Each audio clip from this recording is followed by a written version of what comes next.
Just come to the mic and welcome to council. Mayor and council. See, the cold may have kept a few of you away today. So, yeah, I guess so.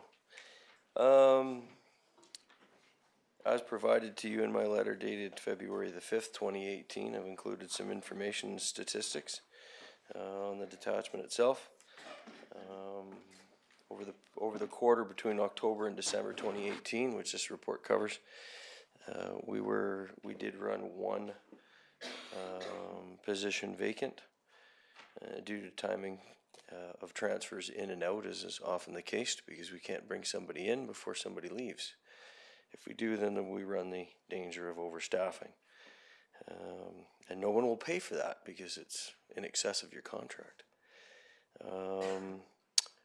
We do have two members right now that are on transfer notice, one going back to New Brunswick and one going to a northern BC posting. We just learned that he got promoted out of our detachment to the rank of corporal. So my congratulations to Constable, soon to be Corporal David Goodyear.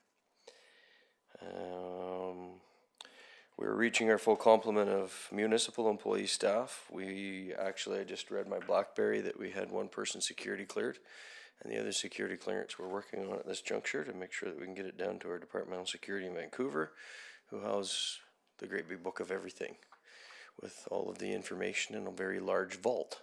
So our files were up just over 20% on property crime files over that period between October and December. Of course, we had a couple of people that were running around causing us no end of grief. We've continued to identify one individual in particular who's been active in the area, shown a propensity to evade the police, ram police cars, civilian vehicles, and we're working hard to try and get our handcuffs on that particular individual, but he happens to be operating out of another jurisdiction and just staying for short terms on people's couches in our area. When I say that we're up 20%, that would be an average of about 13 break and enters over that period of time. Again, I use numbers instead of percentages because the percentages sound quite large, but the numbers are actually quite small. And those break and enters would be businesses, residential, and other structures. We did see a jump in some business break and enters for a period of time. Those have waylaid as we've again put a couple of people into custody, which is kind of nice. So we've watched that crime stat, and if I showed you the graphs and when they got arrested, it's astounding, the cause and effect.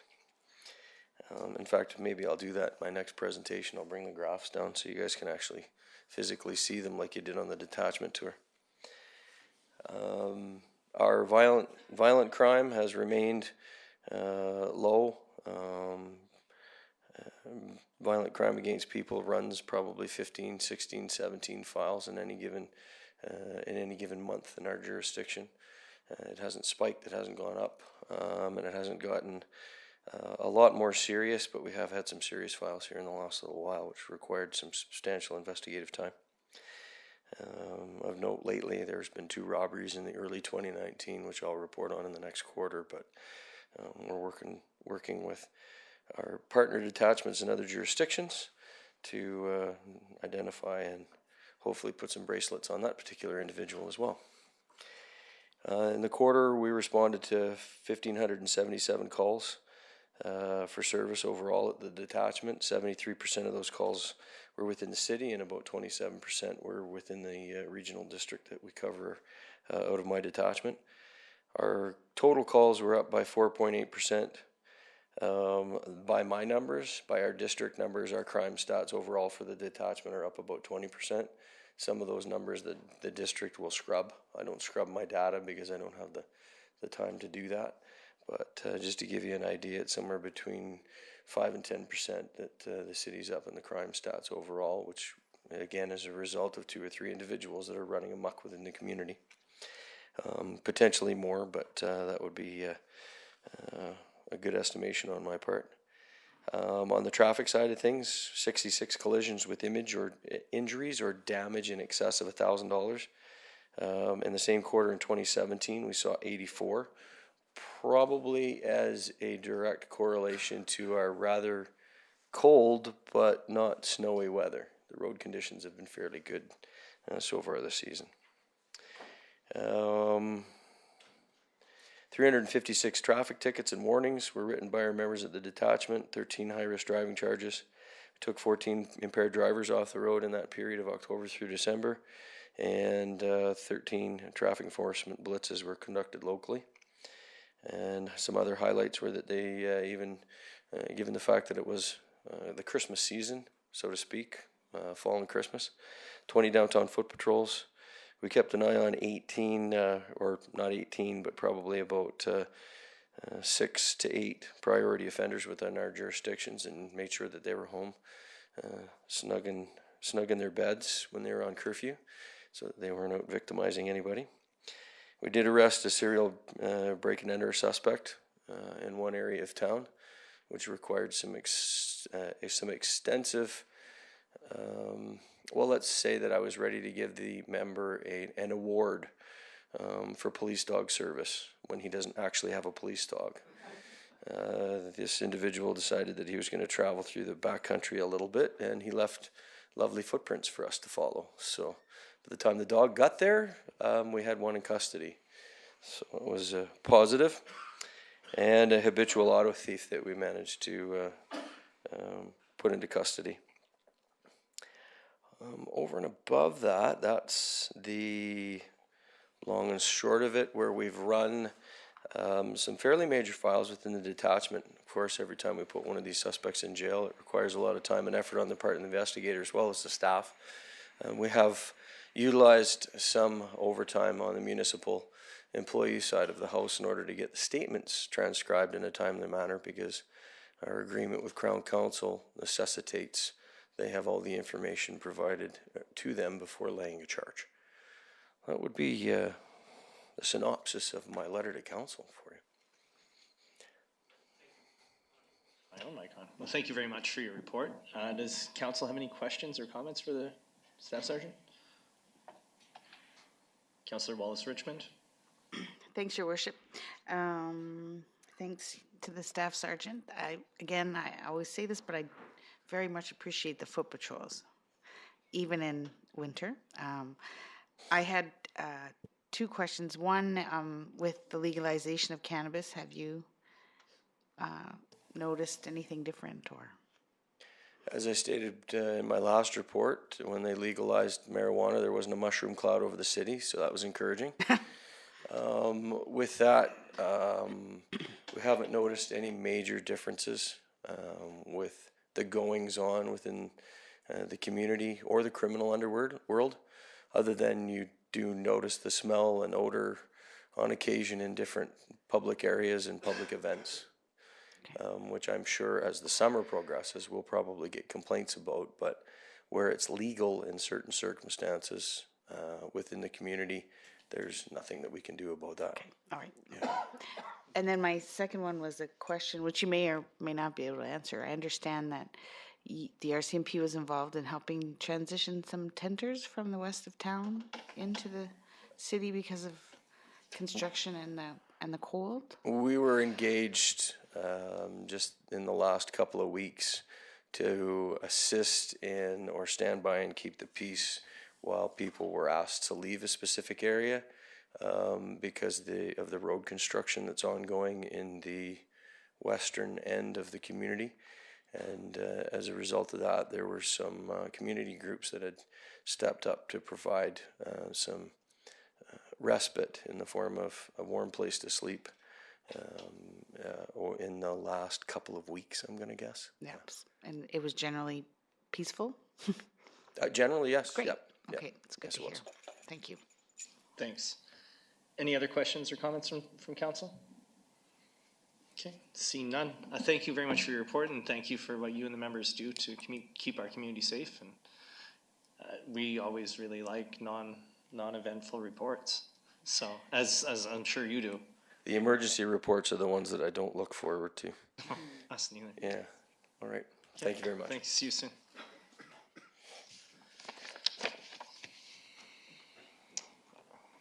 Our next presenter, maybe a face that you guys have never seen before, but and he's new to town, but his name is Phil. He gets around. I think he's from Kamloops or something, but he wants to talk to us about trails or something. Welcome to council, Mr. McIntyre Paul. Thank you, Councillor Eliason and council. Thanks for the opportunity to present briefly to you.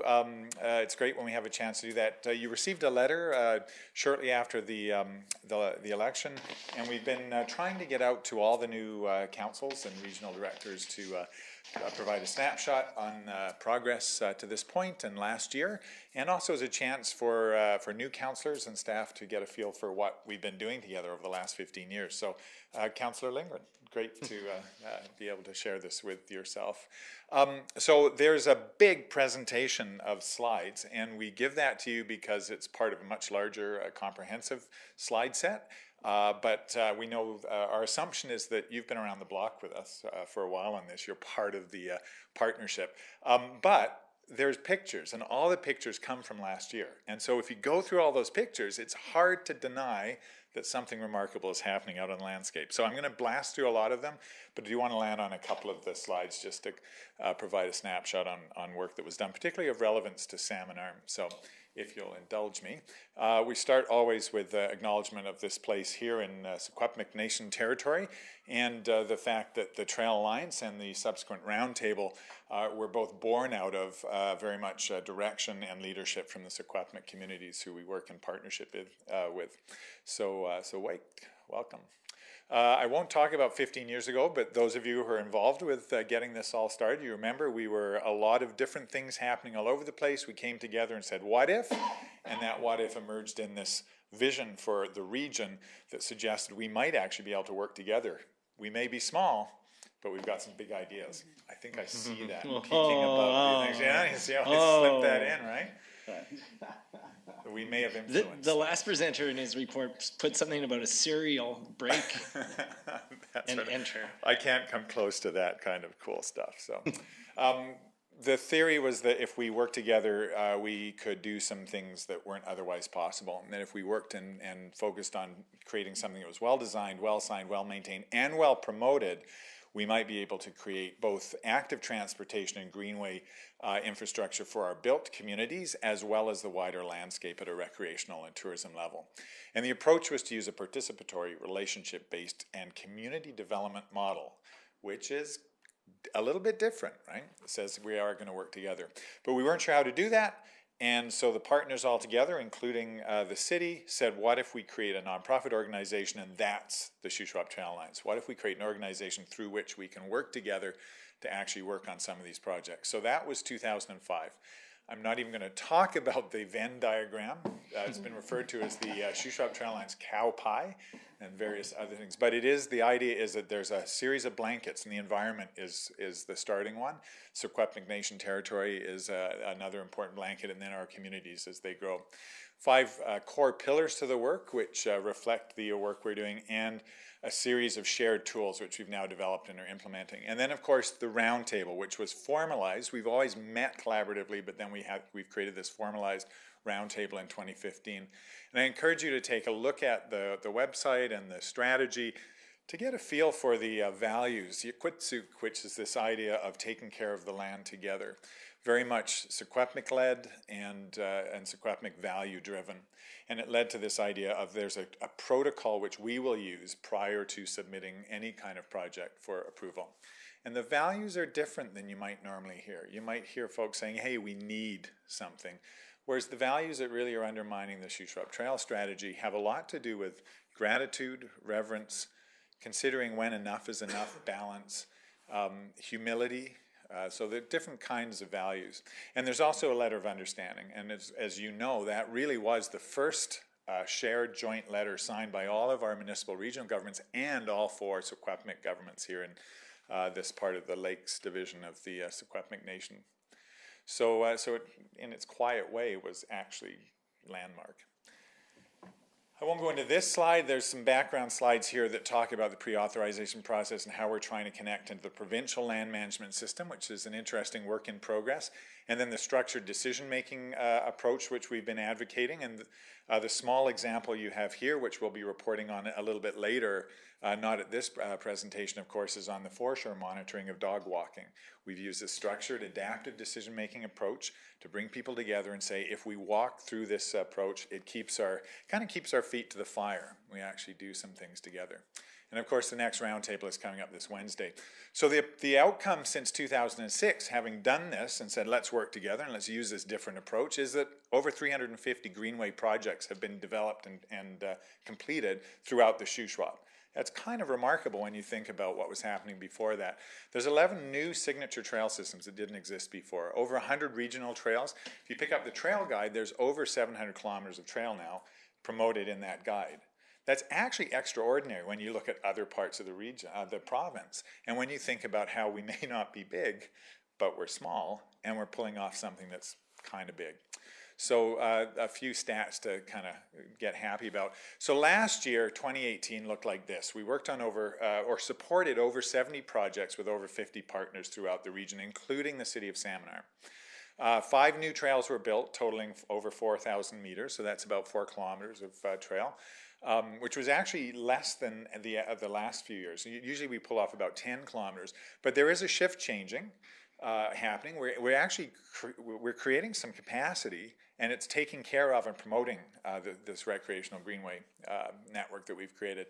The other thing we're seeing is a shift to bigger legacy projects now starting to make themselves potentially possible. And of course, the rail trail in Sicamous to Armstrong is the first to have really hit us, and we're having a much different conversation about the West Bay corridor, which is probably the longest running advocated for legacy scale trail project that hasn't been realized yet. But look at the stats, right? It's kind of interesting. Together throughout the region, over 250,000 meters of trail maintained, repaired, new boardwalks built, 73 new trail signs. Many of those actually were here in Salmon Arm, and stay tuned. This spring, I think about 90 new Greenway trail signs will suddenly blossom. And it's kind of a great moment if you speak to your operations staff. Rob, hopefully you can anticipate a series of emails going, wow, you've done such great work. You built all of those trails in the last month, right? There's a sense, it's not until you see that those little connectors exist. Many of the signs will go up on existing connectors that have been here in the city for since they were built many years ago. So they just don't have the signage on them. So we're excited to be moving forward on that.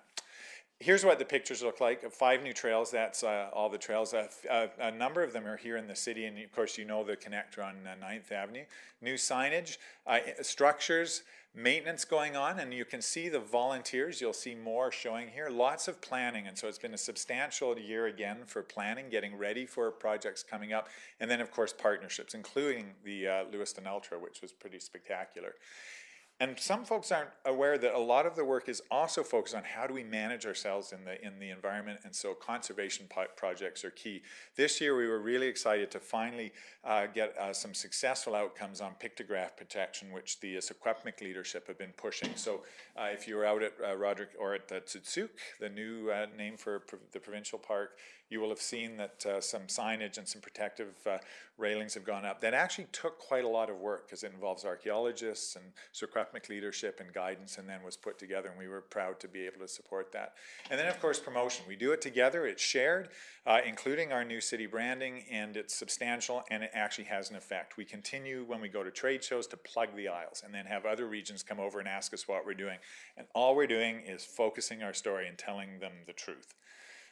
There's also the Trail Rider and the Sand Rider, so please check the website and explore that more. And oh, wow, that looks like... I don't even know who that guy is anymore, to be honest. Right. I just want to say, others are welcome to run the Lewiston Ultra, which will return this September. So think about it. It's been done by other councillors. I think it would be fun to see an entire team enter. Wow. We've also been working in partnership with Torres del Paine Patagonia and a sister organization there. And Sutra Brett, our trails specialist, has just returned, like literally this weekend, from another month working with them. So it's just an example of how we're learning from them, they're learning from us, and we think we may actually see some new volunteers come to learn from us And while they're doing that, they help us build trail here, which is remarkable. But most important, watch these slides. This is what it really looks like out on Sioux Shrub Trails through a summer like last year. And I hope you're paying attention and noticing the number of young faces and smiles. Maybe not always young faces. That guy's not young. A few older folks there. But it's kind of a remarkable collaboration. Oh. No, just I keep went going. fast enough that maybe you didn't recognize who that was. So this is Shuswap Trails in action, partners working together, and what champions look like throughout the region. So working together, what does that look like in terms of finances? Here's what the partnership, the financially supporting partners looked like last year. And again, many of these, for example, the City of Salmon Arm, CSD Parks, are specific projects that those municipalities and regional districts are promoting, and then we actually get a chance to work with them and make it happen. Here's what the big picture pie looks like. So over $500,000 again of value. You can see the yellow and the orange is the fundraising donations and in-kind contribution that comes to that. And it's interesting because this year Salmon Arm was a big recipient.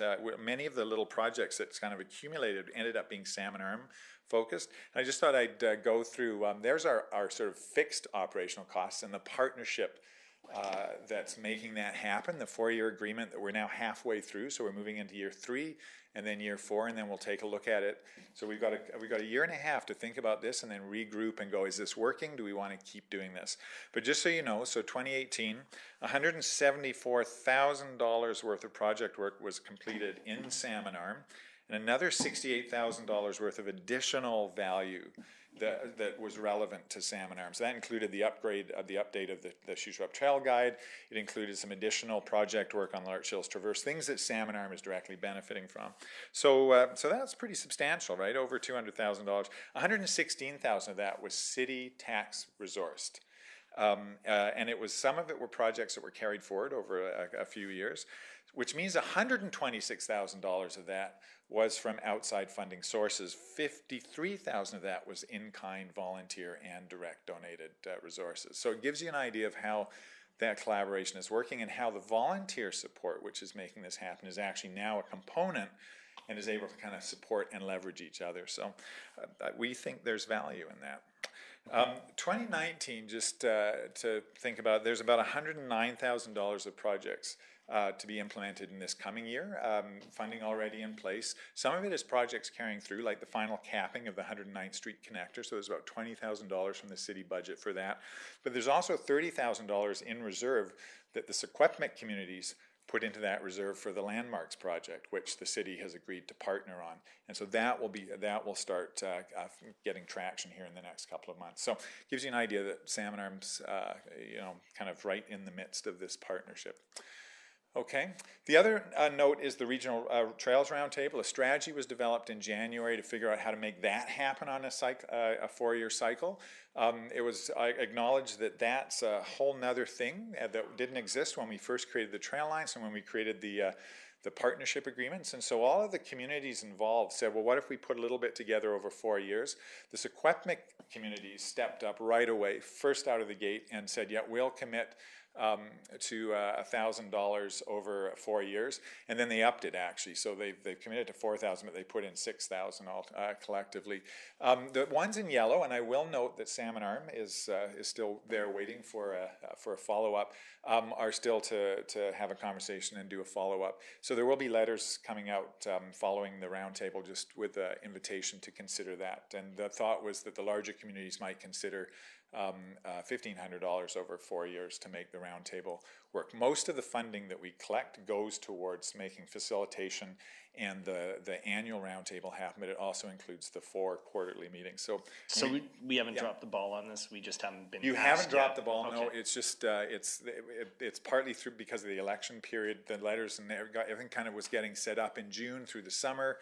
And then the election cycles just meant that we haven't had the time to follow up with folks. So there's no fingers pointing, just big invitations, and wide open arms. Looking ahead, I won't go into the priorities because they are the same ones when we started this recent 4-year cycle. But in terms of project targets, just important to say there's a full list. A number of projects are continuing. I do want to highlight that a number of these projects that are on this list are very, very specifically relevant to salmon arm, including Clatson, Mount Ida, the whole management conversation happening about what will happen with the mountain in the wider area, and lots of trail interest there. Large Hills Traverse, more projects to move there, and then of course the West Bay Trail project. That's what it looks like on the map when you just draw lines from all of those things. We won't go into detail, just so you got it. Yep, this is a region-wide initiative. The calendar of highlights in this coming year, we don't need to go in that. And of course, the big legacy projects. So there's the Sicamous to Armstrong Rail Trail, which is moving forward. The train has left the station. Literally, it's not there anymore, and this will become a greenway public pathway. And of course, you're fully aware of that. And we're hopeful that this year we'll really see substantial movement on the actual development. And 2 significant grant applications have gone in, and we're waiting to hear back through the regional districts on the BC Rural Dividend, or rather through Sicamous, who put it on behalf of the partners on the Rural Dividend project. And then, of course, the West Bay Pathway. So I put the image here. I know you've been exploring it, and I just do need to acknowledge Mayor and Council's leadership on this one, and staff, in sort of picking this up and saying, yeah, we need to follow through on this and not see it soften, and particularly in light of the recent tragedies that happened over the winter. And I know from the Secwepemc leadership, the reciprocal acknowledgement of taking that seriously has been well received and noted. So there's the West Bay connector path. So you've got that visual, and I'll leave that there. There are some substantial active transportation projects happening. The Secwepemc Landmarks project. All of these are really the ones that are starting. I think they're changing the landscape. There's deep cultural change sort of embedded in the DNA of them. And then the action, these are the actions we share with everyone, and these are the ones we share with leadership like yourself, and say, look, we think this is working. We hope that you think it's working. If anything, the roundtable letter of understanding that we all signed together is noted in other parts of the province, and we have leadership phoning us all the time asking for copies of that, because they, A, I think partly can't believe that we all signed it, and B, that we're actually pulling it off. And so it's always fun to talk about that. Final note is that the Shuswap Trail Legacy Fund, which was set up with the Shuswap Community Foundation, $40,000. Yeah. So, and I do this as a way of, now I'm able to introduce Rob Marshall, who is our current chair of the Shuswap Trail Alliance and helped us set that up, and Brian Browning, representing the Shuswap Trail Alliance board. And so that's up to 40,000. There is a desire to, wouldn't it be great if it hit 300,000? So if you know of folks who are looking for this kind of opportunity, please encourage them, because it sets up a fund that goes for, it will then support these kinds of projects throughout the region indefinitely. So on that note, thank you very much. I hope that was somewhat enlightening. Carl didn't start vibrating on my right, which is usually my indicator that I'm going way too long. So hopefully we did okay. I have a bell. So, thank you. I have a bell and a gavel. So I don't know how to use them yet, but I see them. Councillor Lindgren, do you have questions or comments for him? Both, actually. A long lead up, I think, to a short question. Thanks for coming and telling us about this stuff, Phil. I've lived here for a long time and consider myself a fairly outdoorsy person, and I don't think that I know very much about the trails that the Trail Alliance has built and supported. And I was approached by Art Borkent a couple of months ago, before Christmas, I guess, about how do we get better bike lanes or bike trails or whatever within the city. And I said that maybe what he could do is to, when the snow is gone and Winterpeg is over, he could, with his group, organize a guided tour of the trails within the city by bicycle and invite council to come and see them all and ride them. And I think part of the problem with me not experiencing the trails here is that I'm an experiential learner, which means that I probably won't pick up a guide and go try them out. I want somebody to take me there and show them to me. And so I wondered if you guys do guided tours, or if you would consider partnering with Art Borkent in the spring to take us on a tour of the trail so I could learn them. Awesome. If Art takes you, then that's the Shuswap Trail Lines taking you out. Okay. And that's the one thing that's really interesting is a lot of folks pick up, they like we get, I remember I'm part of the Large Hills Nordic Society. When we started this 15 years ago, that was the organization I was part of. And when we pulled everyone together in the city and the Secwepemc leadership and said, look, what if we work together? And then we said, let's create the trail lines. The very next thing that happened is people started phoning us going, hey, can the trail lines volunteers come out and do that? And I'd say, hey, Blaine from the Large Hills Nordic Society, you do know that I'm going to put the phone down, pick it up, and phone you back and say, hey, we need volunteers for. Here's the cool thing. The Large Hills Trail Lines doesn't exist. The other thing that's really cool is it doesn't build trails. The Large Hills the Shuswap Trail Lines only exists when partners come together. And actually the Piliatiers are one of those partner groups. What's interesting is they love that little trail system that they work on. So the partner groups often tend to think of those places that they love. And even though they're getting support from this wider network. So the trail lines only exist when we partner. So in fact, all the greenways in the city of Salmon Arm weren't built by the trail lines. They were built by the city of Salmon Arm, by staff, by the Greenway Volunteer Group, which worked for 15 years. And I remember we went to a planning meeting, and it was actually for the Greenway strategy, and people came up and said, well, we don't have any greenways. And people started pointing them out, and other people who lived here all their lives were saying exactly the same thing, Sylvia. They were going, I didn't know that. Mm-hmm. We realized there's no signs on these trails. There's no maps for these trails. No one's telling people about them. So a trail is only as good as it's known about and used. So I'm excited that you are not aware of them, but you're keen to come out. We don't have the capacity just through the trail lines to do guided tours, but Art Borkent does. The Shuswap Lady Striders do, and I can tell you the hundreds of ladies who meet every day downtown and start walking these trails each throughout the week will definitely take you out for a walk. Shuswap Outdoors will take you for a walk. The Large Hills Nordic Society will take you for a ski. Their snowshoe contingent will take you snowshoeing. Swarthmouth Cultural Society will take you on the cultural trails. So we'll hook you up with all of those ambassadors that are part of that alliance and do that. On the bike route thing, now we're starting to talk about a whole different kind of civic infrastructure planning. And the myth there is that it's the same as building a recreational trail in the forest. It's not, and your staff will tell you, it's civic infrastructure. The conversation we're having with the rec center, same conversation as active transportation. And so that's a different technical level conversation, which we've been pushing and encouraging and supporting. And I would suggest that we're at a point where we're ready for that next level of conversation. But that really happens at a higher technical level.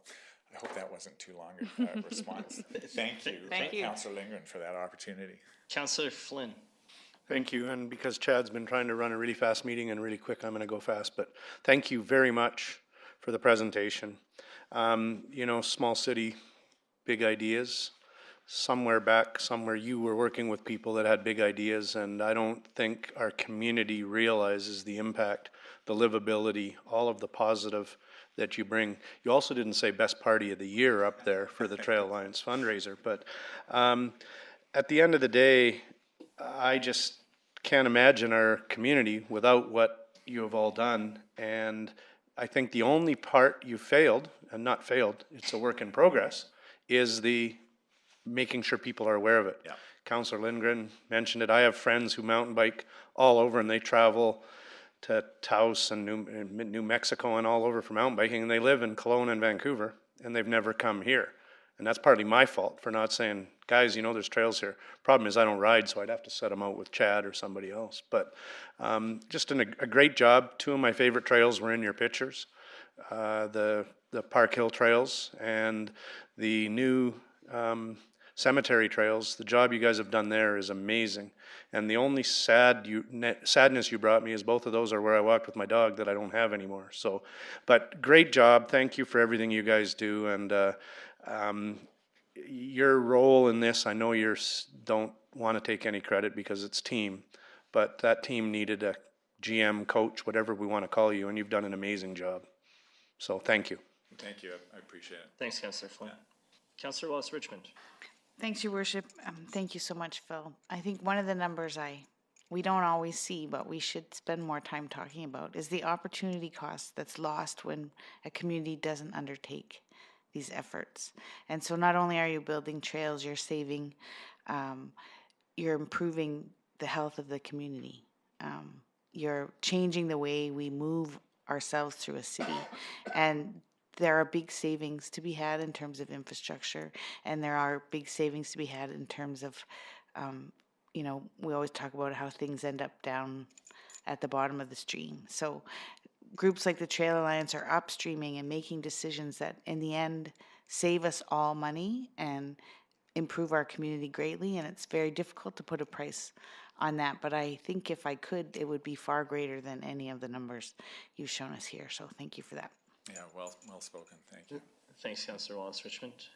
See no other speakers. One time I was having a beer with somebody, and they said, "Hey, what do you think of? We want to build a trail around this lake." I'm like, "That seems like a good idea. It's something I could get on board with." And that was 2005. That was a long time ago, hey? Yes. It was. So what I've heard from council at this point is, in an indirect way, that the value we receive for the dollars we spend is massive. I don't think we'll have any hesitation holding back money for either the roundtable funding that will be requested or to renew our service agreement. I think there's a strong commitment here that we recognize the amount of value that our community receives from that. So thanks again for your leadership and what you do, because all of these slides, if you guys know how the Trail Alliance works, Phil's got so many plates spinning, and he's with so many people and so many partners. At one time, I think it was weave the Shuswap green, or that's a long time ago, right? So your leadership has really brought our region together, and you've built these trails that have not just connected neighborhoods or connected things, it's actually connected communities.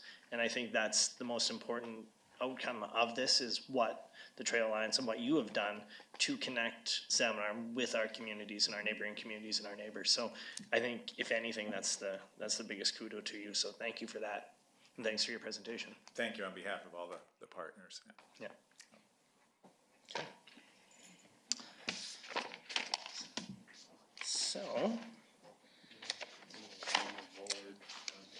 So at 4:32, you won't see Mayor Harrison pulling that kind of move.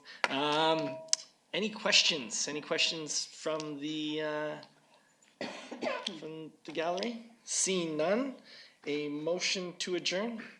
Moved by Councillor Flynn, seconded by Councillor Lindgren, that the regular council meeting of February 11, 2019 be adjourned. All those in favor? Carried. Anybody else feel like they weren't given an ample opportunity to speak to stuff? Because Kevin was speaking so many times? Do you know how many times your name was read on this thing?